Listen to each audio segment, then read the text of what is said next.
À la suite donc, du grand témoignage de Géraud, on va parler aussi d'agir, de choses concrètes qui sont développées au sein de notre région Poitou-Charentes-Limousin.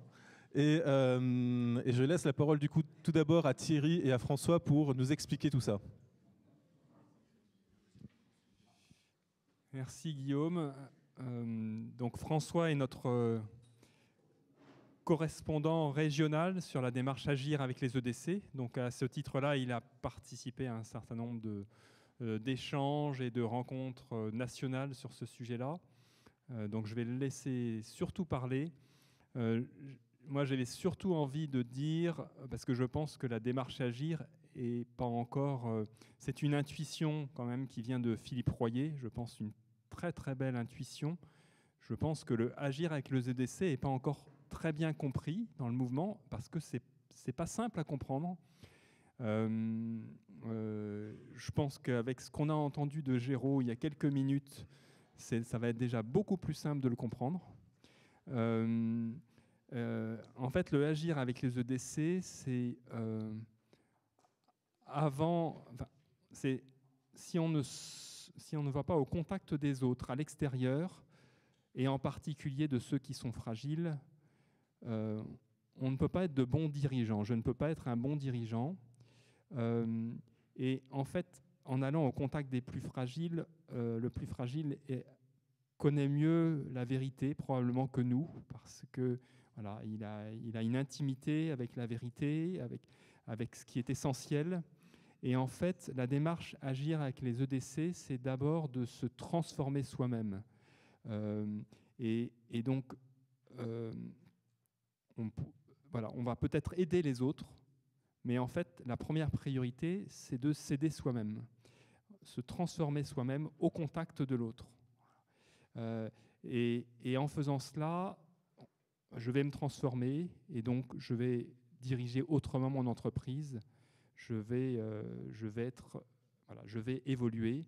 Et quand en tant que dirigeant, je me transforme, mes collègues dans l'entreprise eux-mêmes se transforment parce qu'ils voient que je me transforme.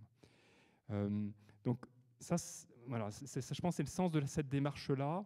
Le Agir avec les EDC, autour de Philippe Royer, c'est pas quelque chose de statique. Agir, ça peut être des toutes petites actions. Hein. Agir avec les EDC, c'est dans un engagement que vous avez déjà dans le secteur associatif. C'est simplement d'y aller et en disant j'ai envie de vous dire que je suis aussi membre des entrepreneurs et dirigeants chrétiens. Et donc là, il y a un dialogue qui démarre, il y a une relation qui démarre. Ah bon, pourquoi? Quelle est votre motivation?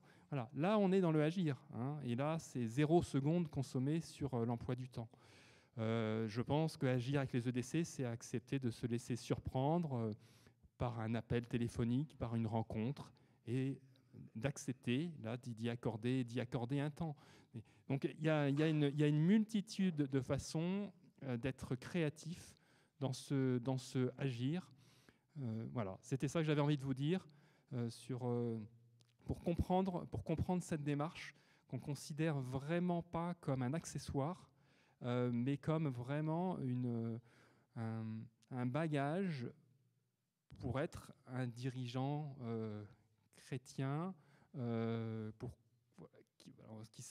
qui complète cette pensée sociale chrétienne, qui va avec cette pensée sociale chrétienne, hein, autour de l'accueil de la dignité, de la solidarité, de donner sa place à chacun au travers de la subsidiarité. Donc voilà, j'espère qu'au travers des échanges qu'on va avoir ce matin, vous allez pouvoir concrétiser quelques actions nouvelles dans l'année qui vient. Je ne sais pas ce que je peux dire après un Géraud et un Thierry qui m'avaient dit qu'il fallait que je parle d'agir. Je crois que vous avez tout dit à vous deux. Hein. Donc moi, je vais vous dire pourquoi je suis là aussi et pourquoi je vais pouvoir vous dire que agir, c'est possible.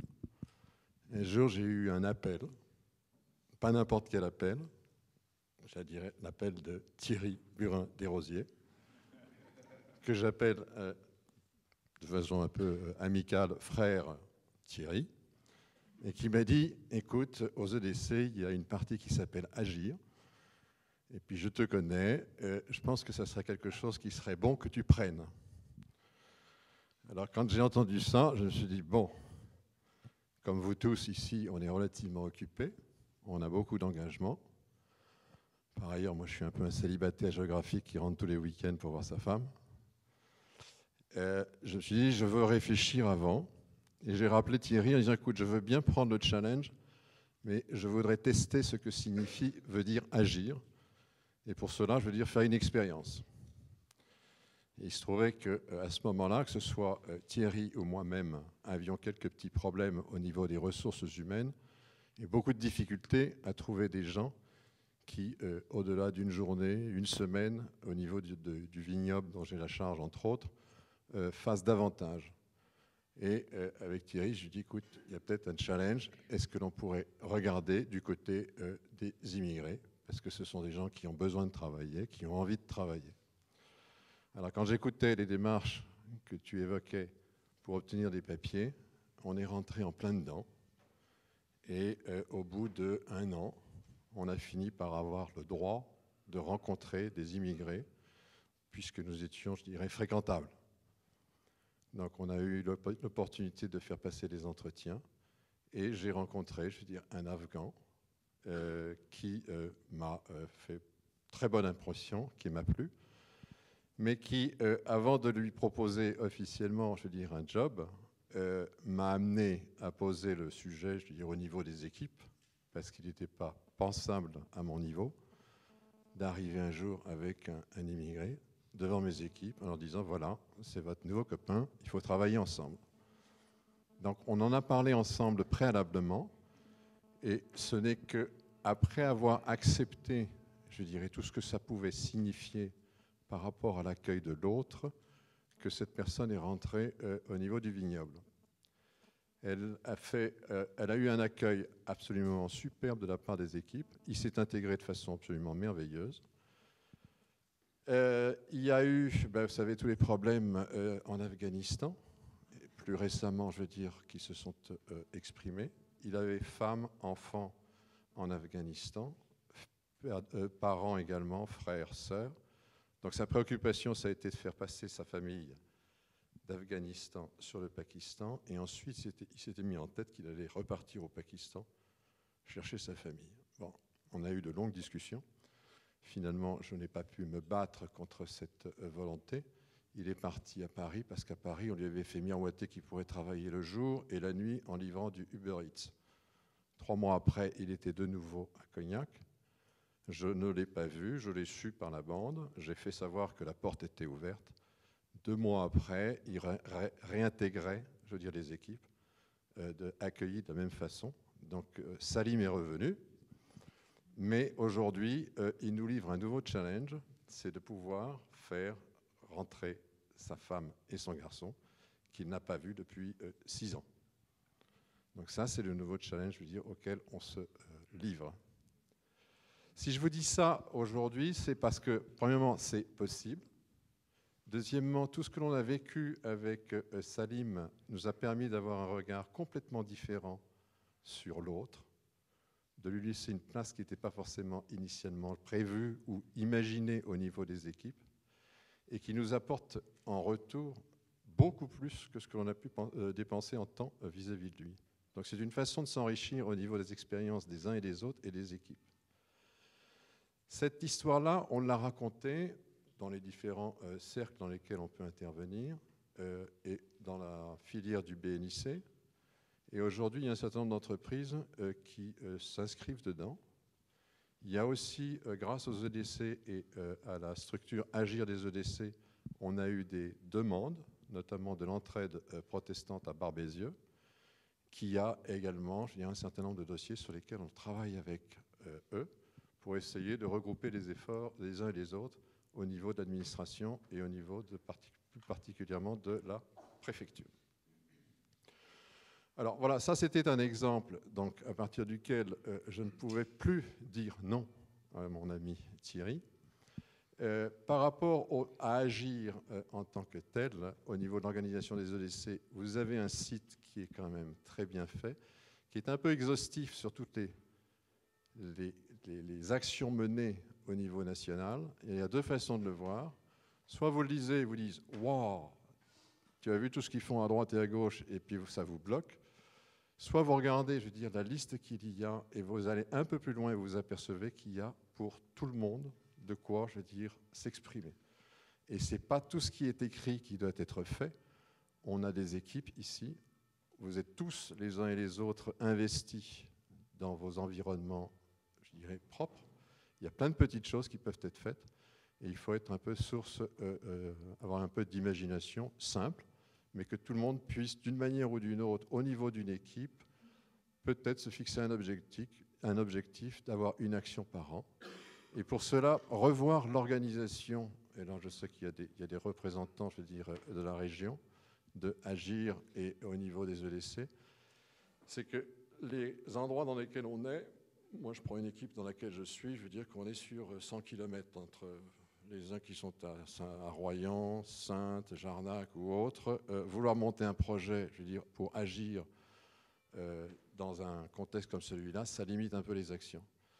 Et l'autre chose qui est un peu limitante à mon niveau, c'est que je suis seul, qui a je ne sais pas combien d'équipes, et qu'une idée simple serait qu'il y ait une personne agir dans chacune des équipes. Ça ne veut pas dire prendre la responsabilité du correspondant agir au niveau national, c'est simplement être le relais et peut-être un peu l'aiguillon qui pourrait dire bah, tiens, on va faire ça, et puis faire remonter les informations pour pouvoir les partager, pour donner d'autres idées, je veux dire, à d'autres personnes. Donc si à la fin de la journée, on pouvait avoir un représentant par équipe, que l'on puisse ensuite faire notre propre réseau au niveau de la région, je pense que ça nous permettrait d'être beaucoup plus efficaces que ce que nous sommes aujourd'hui. Donc je ne vais pas aller plus loin au niveau de ma contribution et de mon intervention, parce qu'il y a d'autres témoignages qui sont passionnants. Et je vais laisser la parole à Jean.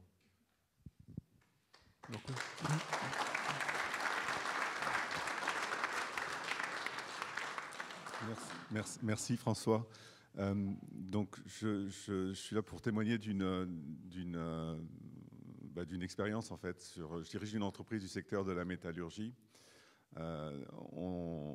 Pour poser le décor, on est une quinzaine de personnes qui fabriquons des pièces qui sont destinées à différents secteurs de l'industrie. Et on accueille pas mal de jeunes chaque année qui viennent chez nous en période de stage. C'est des stages qui, pour la plupart, sont adossés en fait à des formations donc, de bac pro ou de BTS ou voire au-delà sur les différents métiers qu'on exerce, donc sur du tournage, du fraisage principalement, quoi. Parmi les jeunes qu'on accueille, on arrive à trouver quelques pépites qui sur les années pendant lesquelles on les accompagne, démarrent des parcours dans lesquels on leur apprend des savoirs et on leur transmet des outils professionnels. Et donc, ça représente une partie importante de la transmission qu'on est amené à faire, quoi. Ce que je veux dire, donc, sur on accueille donc chaque année entre 10 et 12 stagiaires, hein, et parmi ceux-là, je pense particulièrement à un qu'on a fini par recruter, qu'on a accompagné pendant 5 ans, qu'on a eu à 16 ans et qui a fait toutes ces années chez nous, et avec lesquels on arrive maintenant en fait à développer des choses qu'on n'avait pas la capacité à développer seul. Donc ça éclaire un petit peu ça éclaire nos moyens, notre façon de travailler. Et puis c'est aussi par rapport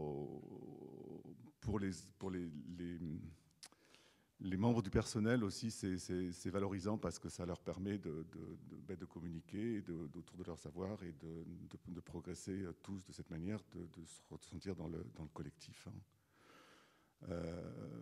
Malheureusement, on voit aussi parfois des jeunes qu'on n'arrive pas à contrôler parce qu'il y a une dislocation du milieu familial ou qui n'arrivent pas, en fait, ils sont un petit peu en déshérence et ils partent aussi dans des chemins dans lesquels on n'arrive pas à les retenir, mais on est obligé de continuer cette démarche parce qu'elle nous porte sur l'avenir. Voilà.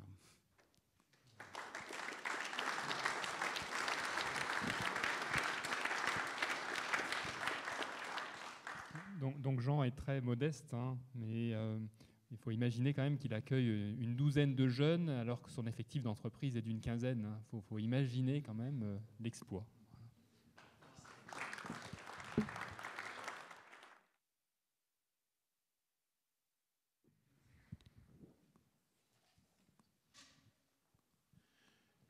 Et on va accueillir là maintenant également un autre témoignage.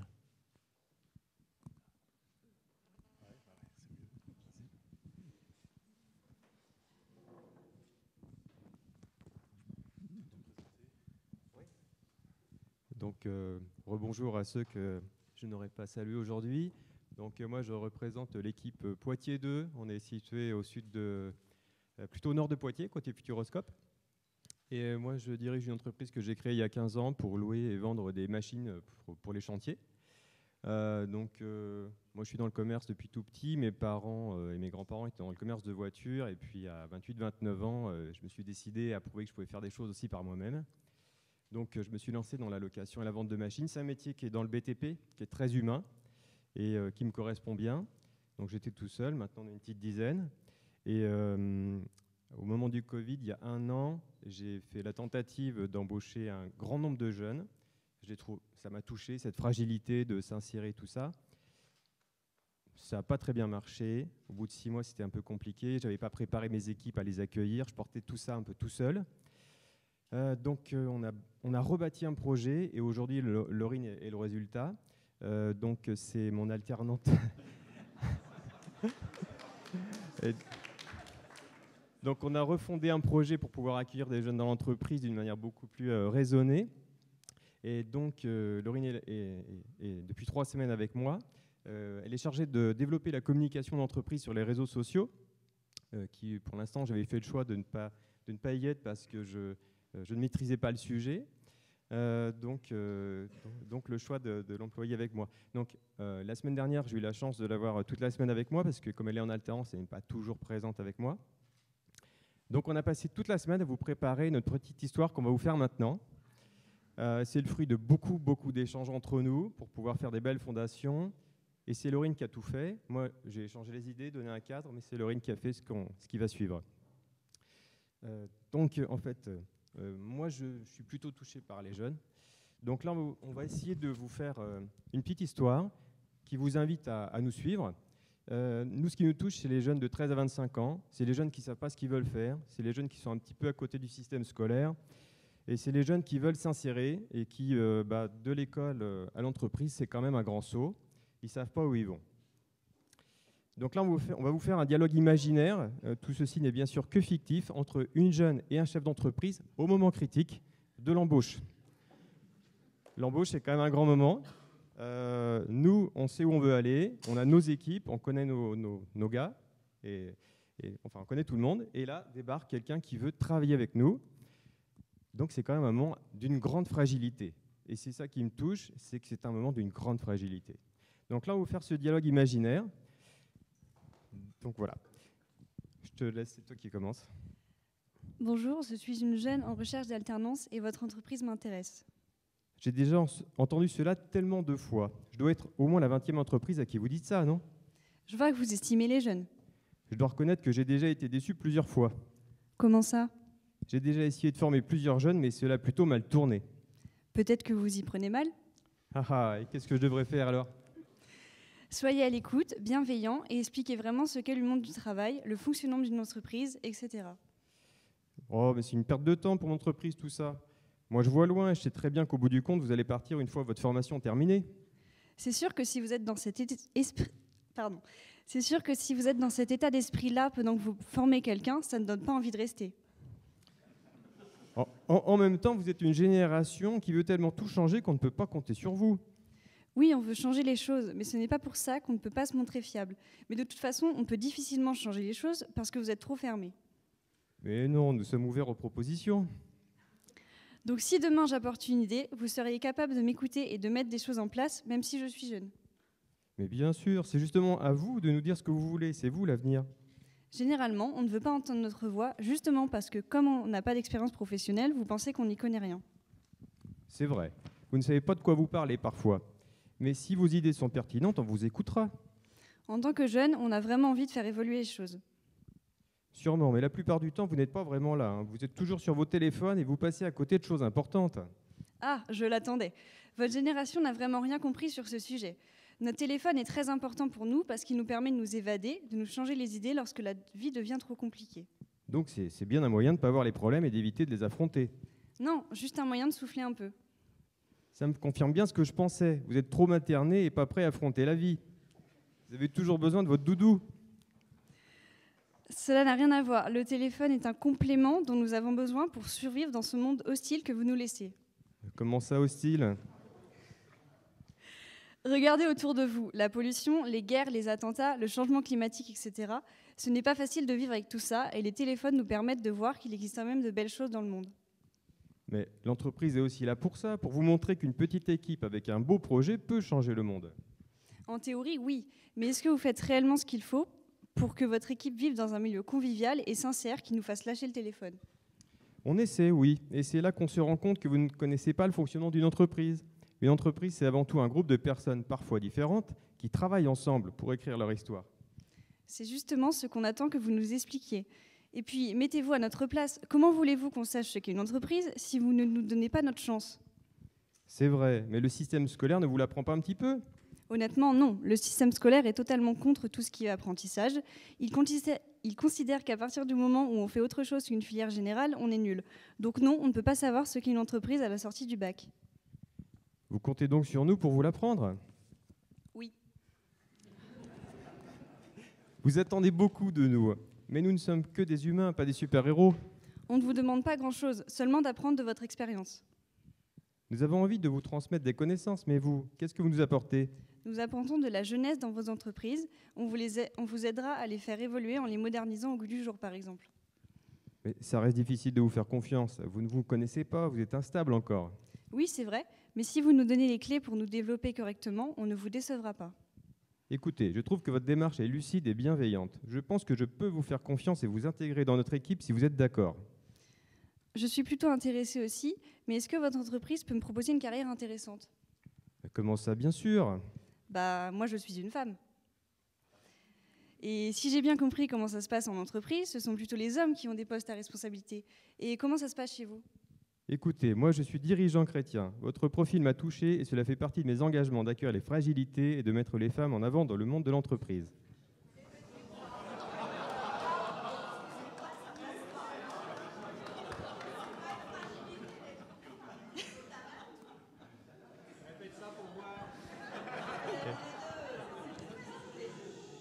Il ne faut pas tout prendre au premier degré. Hein. C'était fait pour vous faire réagir. Hein. Ça a marché. Hein. Donc de là, on vous glisse quelques pistes suite à notre réflexion. On n'a pas voulu en rester là. On a réfléchi.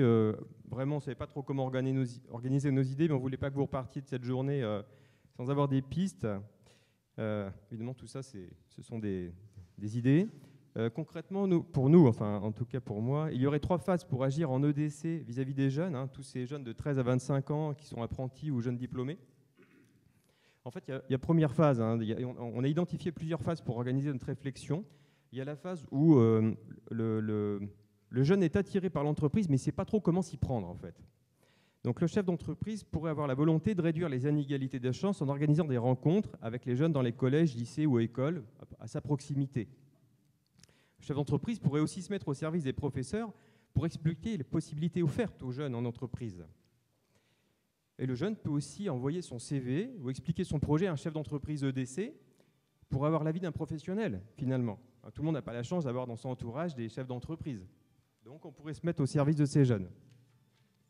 Après, il y a le moment de la rencontre qu'on vous a expliqué aujourd'hui. Vous voyez, ça se passe toujours super bien comme ça. Et au moment de cette rencontre, je pense que le chef d'entreprise doit vraiment être à l'écoute de la personne qu'il reçoit, même s'il est occupé. Et je pense qu'il doit lui expliquer éventuellement concrètement les raisons de son refus, même à réception de son CV. Je pense que quand on est dirigeant chrétien, il faut expliquer pourquoi on ne prend pas quelqu'un. Au moment de l'embauche, au moment où on pose les bases d'une future relation, je pense que l'entreprise devrait fournir un petit guide qui lui indique ses droits et ses devoirs aussi dans l'entreprise. Nous, on a des engagements, lui aussi. Il a aussi des droits en contrepartie, bien sûr. Et aussi préciser les évolutions de carrière possibles. Je pense que, on le sait bien, on a plusieurs cycles dans la vie, on s'en aperçoit quand on vieillit. Je pense que c'est important de savoir qu'une entreprise peut évoluer. Je pense que le poste pour lequel Laurine en ce moment est en train d'apprendre, peut-être dans 6 ou 7 ans, elle sera accomplie. Peut-être qu'elle aura envie de faire d'autres choses. Ça sera peut-être à elle, à son tour, de former quelqu'un pour la remplacer, pour découvrir un autre poste dans notre entreprise. Et je pense que c'est comme quand on rencontre quelqu'un. Des fois, on est sous le charme, on se décide, on se lance, on y va. Après, comment ça dure en fait? Comment ça dure la relation avec un jeune? Je pense que moi, par mon expérience, il faut que 2 personnes expérimentées dans l'entreprise s'engagent à former un jeune. Tout seul, c'est trop difficile. Il faut que l'entreprise soit à l'écoute et sache mettre en place un temps mort en cas de doute pour permettre aux jeunes de bien réfléchir et éviter un départ brutal. Il faut savoir dès le départ que le jeune il a le droit à un moment donné d'avoir un doute et qu'à ce moment-là, l'entreprise saura lui donner de l'oxygène. L'entreprise propose une fiche de poste claire. Je pense que ça fait 3 semaines qu'on est ensemble. Moi, mon attitude, c'est de plutôt laisser faire. Laurine a exprimé le besoin d'avoir une fiche de poste plus claire, donc on l'a fait. Mais je pense que c'est important pour moi d'avoir une partie créative dans son poste où elle est vraiment assez libre. Elle sait ce qu'elle a à faire, mais elle a aussi un espace de liberté dans son travail. C'est ça qui lui laissera l'esprit ouvert et lui laissera la possibilité d'évoluer dans l'entreprise, peut-être à un autre poste plus tard. Donc, en guise de conclusion, membre d'essai, lève-toi et agis pour accueillir la fragilité des jeunes.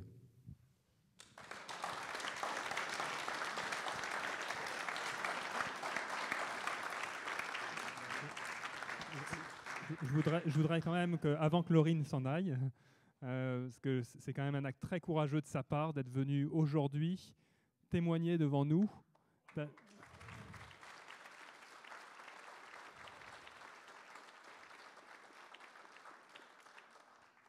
Donc vraiment bravo, bravo. Bravo à Franck aussi d'avoir été comme un fou, d'avoir embauché plein de jeunes dans son entreprise, d'avoir réalisé que ce n'était pas simple et qu'il a eu quelques échecs.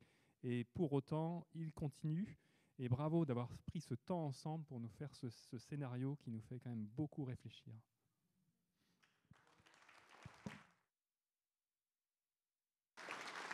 Merci beaucoup.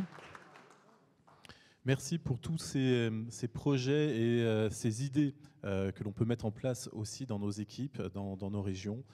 Et tout ça ne serait pas possible non plus si au sein de nos équipes, nous n'avions pas ce noyau dur qui est la spiritualité, auquel on se retrouve tous les mois ensemble en équipe, accompagné de notre conseiller spirituel. Ce que je vous propose là maintenant, c'est de parler de la force de ce conseiller spirituel dans nos équipes. Et pour ça, on a différents témoignages. Et donc j'appelle à ceux qui vont venir témoigner à s'approcher. Déjà Benoît, merci. Alors bonjour à tous, moi je suis Benoît, j'ai 36 ans, marié, 3 enfants et ça fait 5 ans que je suis aux EDC. Pourquoi je suis là? On m'a donné 5 minutes pour vous parler d'apéro. Alors apéro, pour moi c'est important et le sujet ça va être de distinguer c'est quoi la différence entre prendre l'apéro aux EDC et prendre l'apéro dans un autre groupe, dans une association qui n'est pas forcément une association chrétienne. Qui peut comporter des chrétiens d'ailleurs. Un point important avant que je vous partage ma vision des choses, c'est que vous connaissiez mon chemin très rapidement de foi, où en fait moi j'ai été baptisé enfant et j'ai pas pratiqué, où on avait un mariage ou des obsèques une fois par an, jusqu'à ma préparation au mariage. Et c'est lors de ma préparation au mariage où il s'est passé quelque chose. Et du coup, j'y vais même aller jusqu'à vous raconter que notre curé nous a refusé la messe de mariage parce qu'on n'était pas des pratiquants, en vrai. Ma femme elle en a pleuré, elle n'était pas bien, parce que pour elle, c'était une messe, c'était important. Et moi, j'ai dit à mon curé, OK, on fait une célébration, une bénédiction simple. Et on a cheminé quand même, et le curé nous a dit, écoutez, on va vous faire une messe de mariage, mais il faut que vous preniez un engagement, il faut que vous me promettiez que derrière, vous faites un parcours de confirmation et que vous avanciez dans l'église. Et on s'est confirmé. Et l'année d'après, on a fait un parcours alpha. Et l'année d'après, on est rentré à la CPM, à la prépa mariage, parce que ce qu'on avait découvert, on voulait le partager. Voilà. Donc tout ça, simplement pour vous dire que si je suis aux EDC, c'est parce que j'ai un besoin de foi lors de nos rencontres. Les EDC, maintenant, comment j'y suis rentré? Alors ça, c'est rigolo aussi. C'était lors d'une retraite en couple, donc j'étais avec ma femme. Et je venais de reprendre un bureau d'études de 15 personnes avant 30 ans. Et c'était chaud.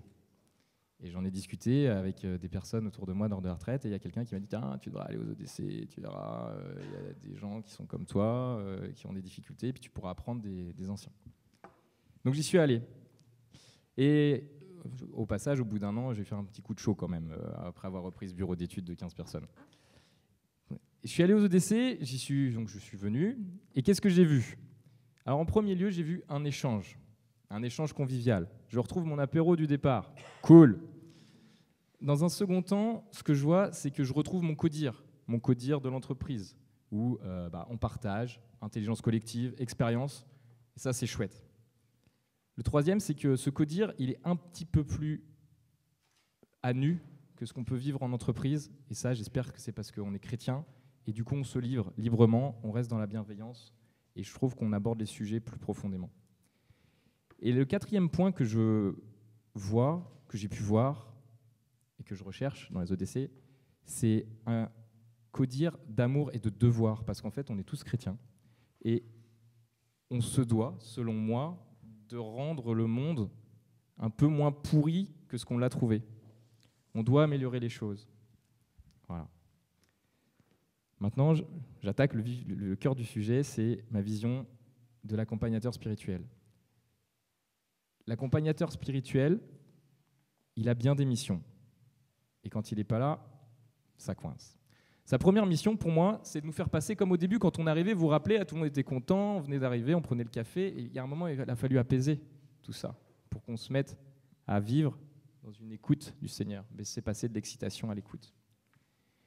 Le conseiller spirituel, pour moi, il sert aussi à faire vibrer l'équipe à la même fréquence, et si possible qu'on s'accorde sur la fréquence de l'Esprit Saint. Quant au thème, quand on arrive au thème, il y a des textes, enfin moi je ne sais pas pour vous, je suis encore jeune, et puis comme je vous ai dit, j'ai repris la pratique assez tard. Je ne suis pas capable de lire un texte et de bien comprendre ce qu'il y a derrière. Et j'ai besoin d'un éclairage théologique. Derrière, j'ai besoin aussi que ce thème, on soit sûr de le traiter selon le fil rouge qui est Jésus, quoi. Qu'on arrive à traiter le thème, pas comme dans un groupe, parce que j'en connais des autres groupes, des associations, je voudrais qu'on le fasse selon le Christ. Et ça, j'ai besoin d'accompagnateur spirituel. Et puis, il y a un autre point où je trouve que nos pères spirituels sont très forts, pour lesquels sont très forts, c'est d'avoir une vision pacifiée sur les sujets chauds. Et en fait, bien souvent, on est tous on a tous nos personnalités. Dans toutes les équipes dans lesquelles je suis allé, c'est quand même souvent des personnalités fortes. Et ça fait du bien d'avoir quelqu'un qui arrive à tempérer, qui a l'habitude de réaligner les choses et remettre les sujets chauds un peu plus tièdes. Voilà. Donc je vous redis ça. Pour moi, c'est quoi notre différenciation par rapport aux autres équipes si on n'a pas un accompagnateur spirituel? Parce que après, c'est quoi le truc? C'est que oui, c'est sympa, on se retrouve, on prend l'apéro, on mange une pizza, on boit un verre. Ça, c'est sympa, on échange sur nos vies, on se rassure. Ça nourrit notre ego aussi, parler de nos vies. Donc mon point, c'est de dire qu'il faut un garant dans l'équipe de l'aspect spirituel. Et ça, c'est la mission du conseiller spirituel. Il doit nous aider à bien utiliser nos forces pour que nos forces, elles servent le bien commun, qu'on serve Dieu. D'ailleurs, bien commun, ça vient de la doctrine sociale de l'Église. Il faut quand même qu'on reste aligné avec nos valeurs initiales. Voilà. Donc l'expérience, je ne vais pas rentrer dans le détail de ce qu'on a pu vivre nous dans l'équipe de Niort. On n'a pas eu d'accompagnateur spirituel pendant des mois. C'est vrai qu'on en a souffert. On a quand même passé des apéros sympas, mais on n'a pas eu tous les points que j'ai pu lister. Et in fine, selon moi, le conseiller spirituel, il est comme un manager. C'est un directeur, c'est un chef d'entreprise. Si il n'est pas là, et ça je l'ai aussi vécu en entreprise, sans DG, eh ben, ça tombe gentiment. Il faut un chef d'orchestre qui repousse les limites et qui nous permette de faire les choses sous le regard de Dieu, sans nos limites égoïques. Et donc, en bref, je voulais reprendre un thème des EDC qui m'a beaucoup plu, c'est que le conseiller SPI, il est là pour nous aider à oser pour une fois. Voilà.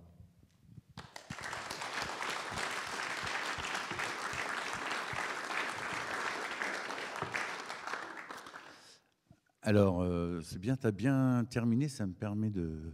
Voilà, ça fait un trait d'union avec la suite. Je suis l'accompagnateur spirituel du groupe de La Rochelle. Et quand j'ai commencé à cheminer avec eux, j'étais pasteur à Rochefort, donc juste à côté. Et puis, il y a plus d'1 an, j'ai été appelé à un autre ministère dans l'Église protestante unie. Donc, moi, je suis pasteur. On m'a demandé d'être président de région. Donc, président de région, allez, je vais faire une comparaison qui n'est pas comparable, mais ça peut vous donner une idée. C'est un peu comme votre évêque. Sauf que votre évêque, en gros, il a un département. Moi, j'ai toute la Bretagne, le Val-de-Loire, le Limousin, les Charentes, la Vendée. Voilà. Donc, vous voyez un petit peu mon territoire. Voilà. Et du coup, dans ce ministère particulier de président de région, en fait, le premier ministère que j'ai, c'est que je suis le pasteur des pasteurs et l'accompagnateur de toutes les églises locales protestantes sur tout ce territoire. Et il arrive régulièrement que des églises locales, des paroisses, n'aient pas de pasteur. Pendant 1 an, pendant 2 ans, pendant 3 ans, pendant 4 ans, pendant 5 ans. Quand je suis arrivé à Rochefort, il n'y avait pas de pasteur depuis 5 ans. Et en fait, c'est un petit peu ce que tu as dit vers la fin, une entreprise qui n'a pas de DRH, qui n'a pas de directeur général, comment elle fait? Donc une église locale, ouais, une paroisse protestante qui n'a pas de pasteur, comment fait-elle? J'aime comparer ces moments de difficulté dans nos vies, que ce soit nos vies personnelles ou des vies communautaires, comme des périodes de désert. Vous savez que dans le désert, il y a une chose qu'il ne faut surtout pas faire, c'est s'arrêter de marcher. Parce que si on s'arrête de marcher, on crève. Dans le désert, il faut marcher pour essayer de trouver une oasis, pour trouver de l'eau. Et le désert, c'est un lieu particulier qui, je le crois, est un moment spécial qui permet de nous retrouver et qui permet de retrouver notre humanité première face à cette immensité de pierres, de sable, de cailloux ou de problèmes ou de choses très compliquées qui s'ouvrent devant nous parce qu'il n'y a pas de pasteur ou imaginez, il n'y a pas de curé ou même un peu plus loin, il n'y a pas d'évêque pendant 3 ans. Comment fait-on? Voilà. Qui dirige? Alors bon, l'Église protestante n'est pas tout à fait comme l'Église catholique, sinon on serait pareil, mais c'est la joie de nos différences. Nos églises sont locales, sont dirigées, si je peux dire, par un conseil presbytéral. Ce sont des personnes élues pour 4 ans, qui sont élues par les membres de l'association cultuelle, loi 1905. Il faut s'inscrire et on a le droit de vote et on est élu pendant 5 ans. Ces personnes administrent la vie de l'église locale, peuvent faire des cultes, peuvent célébrer des baptêmes, célébrer des bénédictions de mariage, mais il manque le pasteur, il manque cette personne qui est donnée, qui est appelée par Dieu pour un ministère spécifique, qui est un ministère de la parole. Quand on vit des périodes de désert, je l'ai dit, il ne faut pas s'arrêter de marcher, mais c'est-à-dire qu'il ne faut pas non plus se laisser, comment je pourrais dire ça, abattu ou écroulé. Ça ne sert à rien. Ça ne sert à rien de pleurer sur notre misère. On peut pleurer, mais ça ne va pas changer le schmilblick. Il faut continuer à avancer. Il faut continuer à marcher. Et il faut continuer à prier. Tout tout à l'heure, je crois que c'est toi qui nous as dit le Saint-Esprit est là. Voilà. Moi, je crois que Dieu, le Saint-Esprit, sont 24 heures sur 24 avec nous. Mais c'est nous qui, quelquefois, dans notre vie, nous en éloignons, ou alors on ne se rend pas compte qu'ils sont là. La chance, le bonheur, la joie, c'est qu'en 24 heures sur 24, même dans les plus pires moments de solitude, on réalise que le Seigneur est toujours avec nous. Mais il arrive de grands moments où on se sent tout seul. Et une église locale, parce que c'est un lieu de communauté, eh bien dans tout lieu de communauté, il peut y avoir des disputes, des divisions, des prises de pouvoir, des gens pas contents, des gens qui s'engueulent, des gens qui ne veulent plus revenir à l'église, mais du coup ça permet peut-être à d'autres d'y revenir. C'est ça la vie. Et comment essayer de trouver une parole de la part de Dieu pour permettre d'avancer. Alors, dans notre église, dans nos églises, on a quand même une grande chance, c'est que beaucoup de personnes qui ne sont ni prêtres ni pasteurs ont fait de la théologie. Combien, je suis sûr parmi vous, là, il y en a qui ont suivi des cours de théologie, ou le soir, ou en journée, ou par correspondance, ou par Internet, voilà. Et donc, pourquoi faire de la théologie Eh bien, c'est peut-être pour répondre à ta question. Comment trouver du sens au texte de la Bible? Comment aller déchiffrer ces paroles qui nous permettent de continuer à vivre et continuer d'avancer? On peut avoir plusieurs façons de lire la Bible. On peut, et je crois que c'est la première façon, prendre le temps du silence, demander au Seigneur de nous conduire dans cette lecture biblique et d'accueillir ce texte avec son cœur, avec son être, voilà, avec ce que l'on est, notre éducation, ce qu'on connaît, ce qu'on ne connaît pas. Et puis on peut aller un petit peu plus loin, faire de la théologie, c'est-à-dire apprendre la méthode historico-critique, comprendre le contexte, l'histoire, le contexte de ces textes, comment ils ont été écrits, par qui, pour qui. Et ça, c'est ce qui fait grandir le chrétien et grandir la communauté. Et quand on n'est pas pasteur ni prêtre, mais qu'on est laïque et qu'on a eu la chance d'avoir pu prendre du temps pour faire un petit peu de théologie, on peut conduire et on peut s'appuyer sur ces hommes et ces femmes pour conduire la communauté, pour qu'elle traverse cette période, peut-être où il n'y a pas de... Le berger, là, vous savez, cette image de la Bible, là, le berger, alors oui, c'est le Christ, le berger, mais vous savez, je crois que c'est en... Les ouailles, c'est bien du charentais. Les ouailles, c'est bien le troupeau. Hein, voilà, on fait... Souvent, on me dit, alors, comment vont tes ouailles? Voilà. Eh bien, comment vont le troupeau? Comment va le troupeau? Et moi, en tant que berger, voilà, quelquefois, il n'y a pas de berger. Et donc, quand il n'y a pas de berger, comment continuer à avancer? Alors, je le répète, ne pas désespérer, continuer à marcher, faire confiance au Seigneur et s'attendre à lui. Je conclurai par cette image encore du désert. C'est aussi un lieu où on apprend la fragilité et la pauvreté. C'est comme ça qu'on grandit, et c'est comme ça qu'on avance. C'est quand ces moments, vous savez, où on dépose... Vous parlez de l'armée tout à l'heure, mais j'ai envie de dire, on dépose les armes. Un moment où on se met, voilà, face à notre Seigneur en disant, je te suis, je te fais confiance. Je ne sais pas trop vers où on va aller, mais je sais que tu m'appelles à avancer, à marcher, à partir. Alors pour ça, chers amis, relisez toutes les histoires de la Bible. Peut-être la première, celle d'Abraham. Pars, quitte le pays de ton père, de tes ancêtres, va vers le pays que je te donnerai. Voilà, où nos communautés doivent aller, vers qu'est-ce que le Seigneur doit nous donner comme pays, comme lieu de vie, comme lieu d'entreprise, comme lieu d'engagement. Eh bien, pour le savoir, il faut se mettre en route et mettre un pas devant l'autre. Et vous savez que, si vous connaissez un peu votre géographie du Moyen-Orient, oui, peut-être qu'on remonte le fleuve, le Tigre, là, Mais Abraham, quand il a fallu aller dans la terre promise, il y a quand même un lieu de désert là avant de rejoindre le Jourdain. Voilà, un moment difficile. Voilà. N'ayons pas peur des déserts.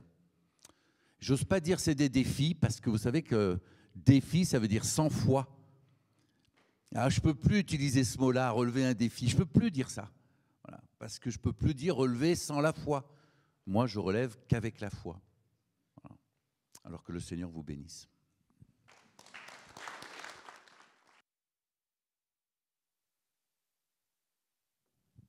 Donc, en quelques instants, pour vous présenter quand même deux personnalités importantes pour nous dans le mouvement, hein, des guides, hein, qui donnent beaucoup de leur temps.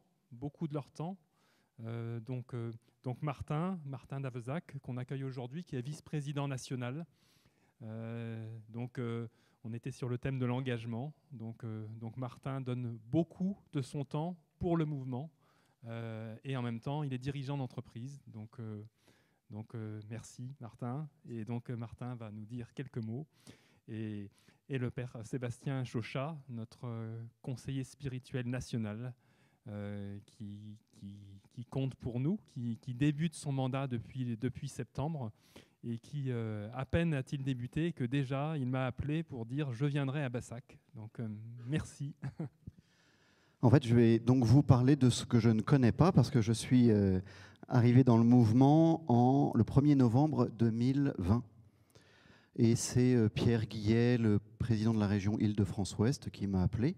Donc je ne fais pas partie d'équipe. Et puis Philippe Royer, 6 mois après, m'a appelé à être donc l'actuel conseiller spirituel pour le mouvement, pour vous servir. Donc quel est le lien entre un conseiller spirituel d'équipe et un président d'équipe? En fait, je n'en sais rien. Mais il faut quand même que je parle. Donc je vais parler.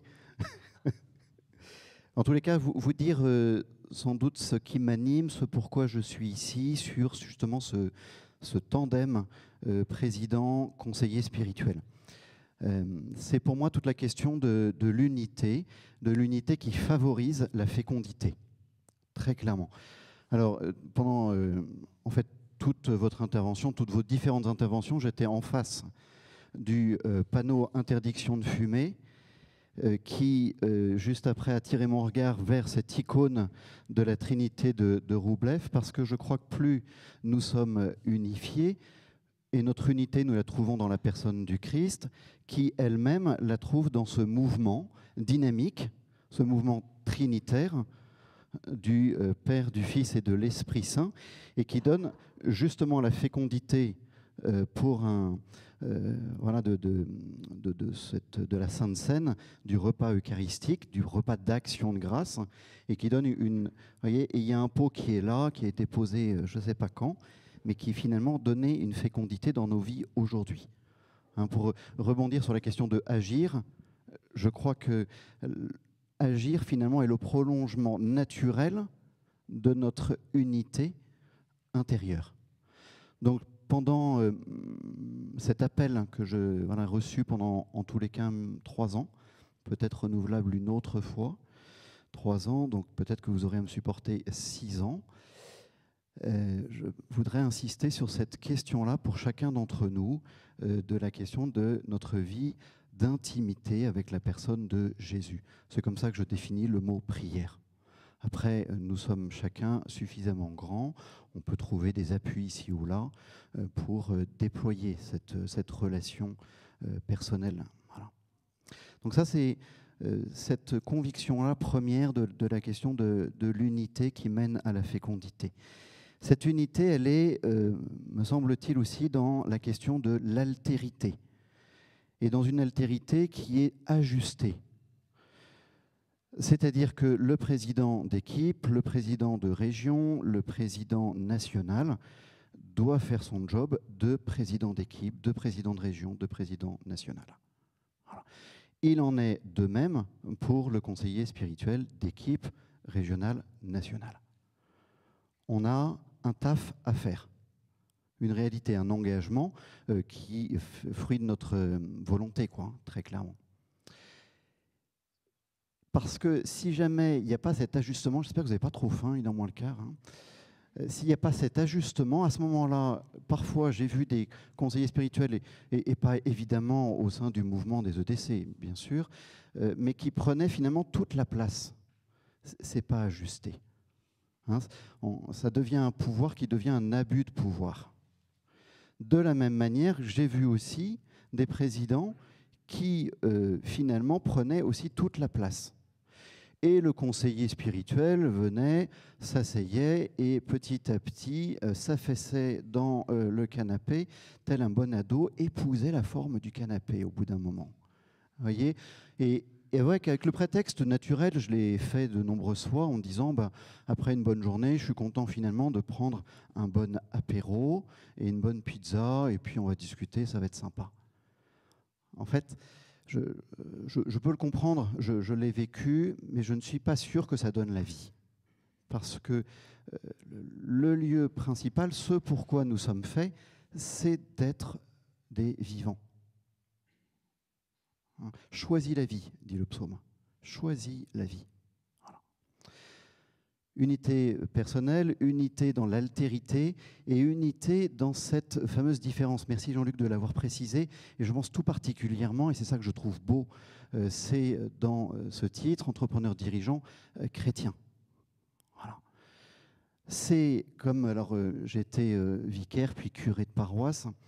Et c'est vrai que quand il y a la semaine de l'unité de prière pour les chrétiens, je grossis un peu le trait, mais on se retrouve autour du baptistère, on lit une page d'évangile, on dit un Notre Père, et puis on prend un apéro, encore une fois, ensemble. Mais voilà, moi je trouve ça formidable, en tous les cas depuis le 1er novembre de l'année dernière, de pouvoir rencontrer, toucher un protestant.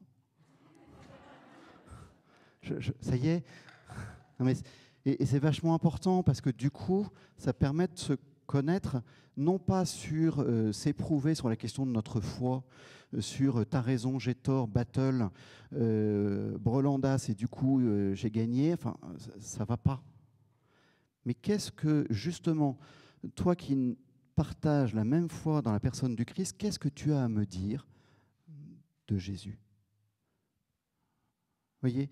Et ça, il me semble que dans cette complémentarité conseiller spirituel, président, et j'aime bien quand il y a des couples mixtes, enfin, j'aime bien, voilà, quand il y a un binôme, voilà, un pasteur, une pasteur, ou un président d'équipe, ou une présidente d'équipe, qui sont hommes ou femmes, on est tous vulnérables et fragiles.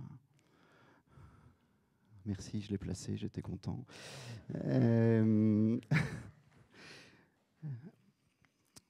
Voilà, finalement de découvrir cette réalité-là. Voilà. À être, non pas unifié, enfin, à être unifié, c'est bon, mais nous ne sommes pas un modèle unique. Voilà. Ça. Unité, fécondité se joue dans la proximité. Il est bon pour moi. Si je suis venu, ce n'est pas d'abord pour vous, c'est pour moi. Je suis désolé, c'est un petit peu égoïste, mais ça me fait du bien d'être avec vous. Ça me fait du bien, ça me dynamise. Quand je vous vois consacrer une journée ici à Bassac, c'est magnifique, c'est super. Quand je vois tout ce que vous faites, eh ben en fait, je prends non pas simplement une charge émotionnelle, mais ça me stimule. Je ne peux pas du coup glander tout seul dans mon presbytère à essayer de battre mon record sur Candy Crush, quoi. Non. En fait, vous voyez, vous m'interpellez. Et je vais en terminer par là, c'est que je crois aussi profondément, j'ai été marqué, peut-être vous aussi, par tout ce qui a pu. Il y a eu un rapport là qui est paru en mardi dernier, donc la commission de M. Sauvé. Je crois profondément que le mouvement entrepreneur dirigeant chrétien est prophétique, c'est-à-dire annonce en avant ce que l'Église catholique, je ne peux pas parler pour les protestants, je ne suis pas protestant, mais en tous les cas, les EDC sont une voix prophétique sur notre manière de fonctionner au cœur même d'un diocèse. Enfin, je suis prêtre diocésain, voilà, je ne peux pas parler non plus pour des religieux, Mais voyez, de cette réalité, je suis content de pouvoir travailler avec Philippe, avec Martin, avec Cyril, avec Stéphane à Paris, sur le fameux bureau dit restreint, avec le bureau national, avec chacun d'entre vous, parce que ça me permet, et je crois que ça peut permettre à un certain nombre d'entre nous de retrouver notre juste place, et du coup notre fécondité. Voyez, je reviens indéfiniment là-dessus. Mais croyez vraiment que vous faites du bien à l'Église parce que vous êtes l'Église d'aujourd'hui et que du coup vous faites du bien à l'Église d'aujourd'hui. Je suis profondément atterré, triste de tout cela, de ce qui s'est passé sur le rapport et des débats qui s'ensuivent. Ça me meurtrit parce que nous sommes frères dans le baptême et donc c'est ce qui se passe, c'est dans ma famille que ça se passe. C'est des frères qui ont fait ça. Donc c'est ma famille. Donc je ne peux pas dire « Ah ben c'est eux, c'est pas moi ». Non, non, je participe, c'est mon frère qui a fait ça. J'ai honte. Donc, EDC, visage prophétique de ce que peut être l'Église. Je ne dis pas que ça sera comme ça l'Église demain, j'en sais rien, mais en tous les cas, vous êtes un beau signe. Ou en tous les cas, je veux être avec vous un beau signe. Concrètement, le jeudi 27 janvier prochain, je vais, avec Philippe Royer, réunir tous les conseillers spirituels de région, avec les présidents de région. Je ne dis pas qu'avant c'était moins bien ou avant c'était mieux, c'est pas ça. Je salue tout le travail que Vincent Cabanac a réalisé, mais on avait une formation pour les conseillers spirituels d'équipe qui réunissait, voilà, et en fait on se retrouvait sur les 300 ou 350, on se retrouvait à 10% à peu près, on était une trentaine. Là, je voudrais en fait travailler cette question de la subsidiarité et du tandem et du binôme conseiller spirituel de région, président de région, conseiller spirituel d'équipe, président d'équipe.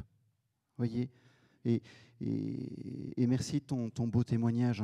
Ça m'a fait du bien aussi, je prends. On ne peut pas y rester. C'est comme les 4 burées, ça ne pourrait pas rester un petit peu plus longtemps, les assises. Voilà. Merci beaucoup et puis bonne app.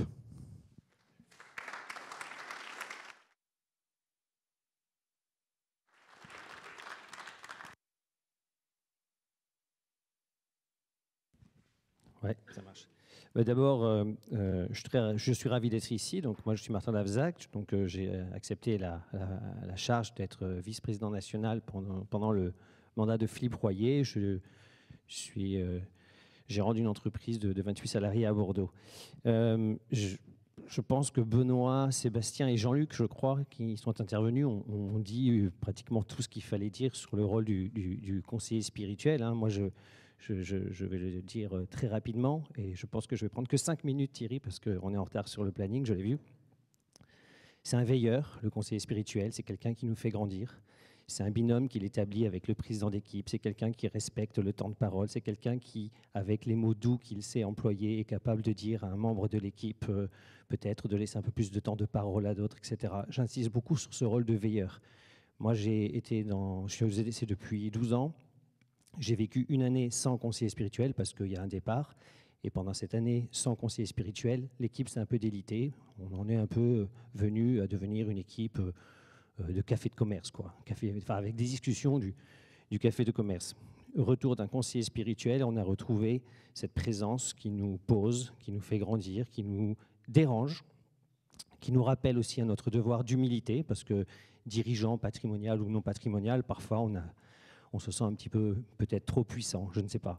Voilà, donc le rôle du conseiller spirituel, il est exigeant sûrement, mais il est prépondérant, il est obligatoire au sein des EDC. Alors, je ne reviens pas là-dessus, mais je vais utiliser les 2-3 minutes qui me restent pour revenir peut-être sur la matinée de ce que j'ai entendu. D'abord, j'ai pris une branlée en écoutant le témoignage de Géraud, parce que quand j'étais petit, je voulais être reporter, animalier. Je ne l'ai pas fait. Et après, comme je voulais une vie de risque, je voulais être militaire. J'avais 2 grands-pères et un oncle dans la Légion étrangère. Je ne l'ai pas fait. Ça fait beaucoup.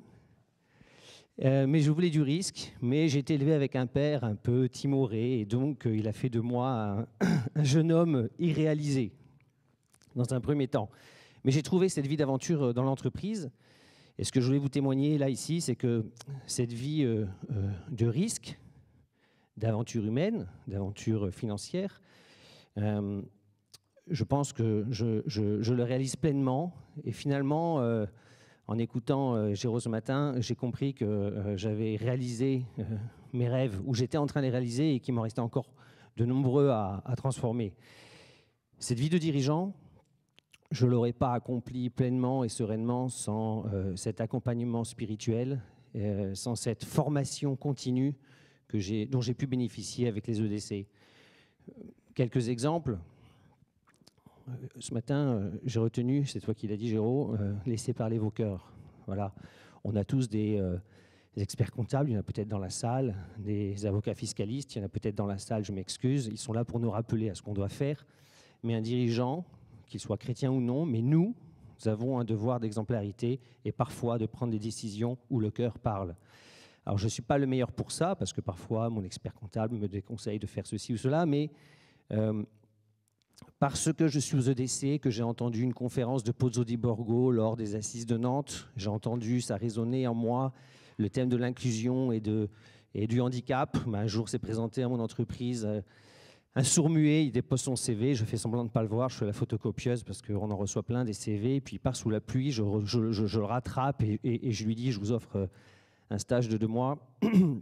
Pourquoi je l'ai fait? Je ne l'ai pas fait parce que je suis bon, je l'ai fait parce que j'ai entendu des gens me parler du handicap aux EDC. Je n'ai rien inventé, je me suis laissé transformer par le mouvement. Et ce gars-là, qui est parti comme ça dans la rue, je me dis, mais si moi, patron chrétien, revendiqué, je ne l'accueille pas dans l'entreprise, je ne dois pas laisser les autres qui sont... Comment dire, je ne peux pas donner de leçons aux autres dirigeants parce qu'il allait faire toute la rue de la zone d'activité où je me trouve. Et j'aurais eu honte de ne pas proposer à cette firme le stage qu'il venait chercher dans mon entreprise. Bon voilà, Pierre, il est sourd-muet, c'était difficile. À l'époque, je traversais une zone de turbulence, mais je l'ai quand même pris en CDD 6 mois. Et puis, grâce aux EDC, encore une fois, pas grâce à moi, grâce aux EDC, cet été, je participe aux Assises nationales, aux Assises de Paris, et on me demande de témoigner sur un fait comme ça d'entreprise où la générosité, où le cœur parlait. Et je reparle de cette histoire. Et puis dans le TGV qui me ramène à Bordeaux, je repense à Pierre, je lui envoie un texto, comment ça va Pierre, 5 ans plus tard. Puis voilà, on échange un peu, il n'a jamais retravaillé, il a fait que des formations parce qu'à 34 ans, personne ne veut de lui, quoi. Et puis j'ai une chance pas croyable, mon comptable démissionne.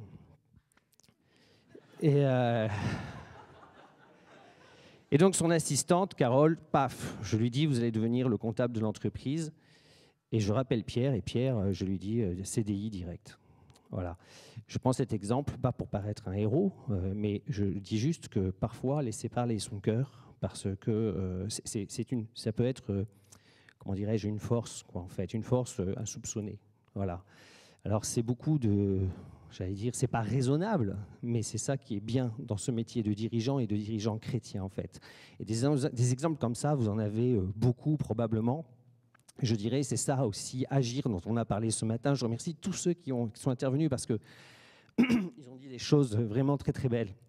Alors je bascule sur agir avec les EDC. Agir avec les EDC, c'est quoi? Bon, d'abord, agissez dans vos propres équipes. Voilà, dans vos équipes, vous avez un devoir d'écouter les plus faibles, d'aider vos proches, etc. Mais agir avec les EDC, il y a beaucoup de partenariats qui ont été bâtis dans les différentes régions de France au niveau national. J'ai une liste ici, mais je ne vais pas la faire de manière exhaustive, ce serait beaucoup trop long, mais l'engagement, quand le Secours catholique ou RCF demande à ce qu'il y ait des administrateurs pour aider à gérer ces associations acceptées. C'est aussi faire partie de ACT, c'est faire partie de 100 000 entrepreneurs, c'est témoigner dans les écoles, c'est faire partie des jurys. La manière d'agir au nom des EDC ou en son nom est vraiment très très multiple. Et surtout, je vais dire une phrase qui est un plagiat que je reprends de Philippe Royer. Excusez-moi, je bégaye parce que j'essaie d'aller très vite parce que j'ai envie de dire beaucoup de choses en très peu de temps. N'attendez jamais d'être prêt pour vous engager parce que sinon vous le ferez jamais. C'est quelque chose qui a beaucoup résonné en moi lors du discours d'investiture de Philippe Royer à Strasbourg, quand il m'a appelé 6 mois plus tard pour me demander d'être vice-président national. Moi, je venais de transmettre la présidence de la région Aquitaine à mon successeur. J'étais peinard, enfin, j'étais plutôt heureux de passer cette charge que Thierry fera un jour. Et là, Philippe Royer m'appelle et me demande d'accepter cette mission. Je lui dis non, je vais réfléchir pendant un mois. Et j'ai relu son discours, et cette phrase, c'est la dernière par laquelle il termine son discours. J'ai un chat dans la gorge. Et donc, à la fin de son discours, je le vois dire cette phrase, et je me dis, il a tout dit, en fait. Je ne peux pas réfléchir plus longtemps, en fait. Il faut s'engager. Et surtout, ne pas attendre d'être prêt. Et il nous dit une deuxième chose, Philippe Royer, c'est que tout au bout, on sera jugé sur le bien qu'on aura fait, mais pas sur les biens qu'on aura accumulés. Et c'est tout le sens des EDC. Réfléchir à nos entreprises. Elles sont un moyen de faire le bien et peut-être pas le seul moyen pour accumuler des biens. Oh, c'est super facile de dire ça. Je suis content d'avoir une belle voiture. Un jour, je rêve d'avoir une maison secondaire. Je vis correctement. Mais il faut réfléchir, je pense, parce qu'on est aux EDC, à ce moyen qui vous est confié. C'est votre don. Tout à l'heure, tu as parlé de don. Voilà, vous avez un don. Vous êtes gérant d'une entreprise, vous êtes directeur d'un service, etc. Réfléchissez à ce moyen que vous avez pour faire le bien. Faire le bien, bah on est dans l'agir. Hein. Le bien, c'est faire de multiples choses. Moi, je sais que personnellement, c'est en discutant longuement avec mon premier conseiller spirituel que j'ai pu écrire ce pourquoi je suis fait, en fait. Parce que je me dis, tiens, je suis dirigeant d'une entreprise. Aujourd'hui, j'ai acheté une boîte parce qu'en fait, j'ai été foutu au chômage par un grand groupe. Est-ce que c'est par accident ou est-ce que c'est mon destin? Et j'ai compris que finalement, j'étais peut-être fait pour ça. Et la raison d'être de l'entreprise, j'ai appris à le bâtir. Mon entreprise, moi, elle n'est faite qu'à une seule chose, créer un maximum d'emplois, tout en respectant la dignité fortement de chaque salarié qui la compose. Je pense que notre rôle de dirigeant chrétien, c'est de réconcilier l'emploi et ses dirigeants. C'est quelque chose qui n'est pas facile parce que le métier de dirigeant est un peu chahuté, comme l'Église est chahutée aujourd'hui. Mais il faut faire face, il faut être droit dans la tempête, hein, parce que nous devons nous sentir tous extrêmement regardés et attendus par nos salariés, et ces regards sur nous nous obligent à vraiment bâtir ces services ou ces entreprises dans lesquelles chaque personne pourra vraiment s'accomplir. C'est cette fierté-là, en fait, je pense qu'on retiendra tout au bout de notre vie de dirigeant. Personne ne retiendra ce que vous avez pu accumuler, et de toute façon, comme le dit le dicton, le coffre-fort ne suivra pas le corbillard. Donc, je vais en terminer là. Je n'avais pas forcément prévu de terminer sur ce dicton. Parce que tout ce que je vous dis là, c'est un peu improvisé, parce que comme ils ont tout dit, je me suis dit, si je répète tout ce qui a été dit par tout le monde, ça va être complètement nul.